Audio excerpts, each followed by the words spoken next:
Bakit wine? So, nag-research ako about wine. Hindi pala lahat ng wine ini-store ng matagal para maging masarap. May mga certain na wine na kapag press siya, ito po ay pang-press ng wine, so para lumabas ng wine. I'm not sure if merong bagong machinery, kasi para siyang manual. So ang wine ay hindi lang grape, iba't ibang uri ng fruit. So yan. So Lord, bakit wine? Kasi hindi lahat ng wine naka-design siya para i-store ng matagal. Pero doon tayo sa wine na naka-store ng matagal.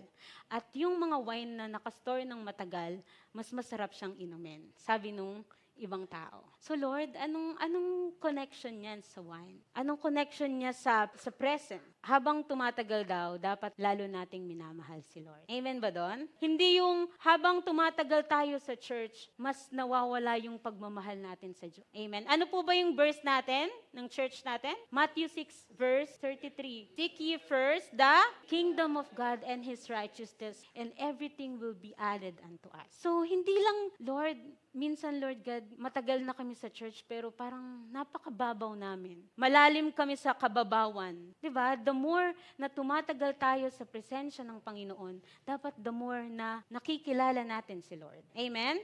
The more na tumatagal tayo sa presensya ng Lord, the more na mas ignited yung fire natin to do the vision of the Lord na in-entrust niya sa atin.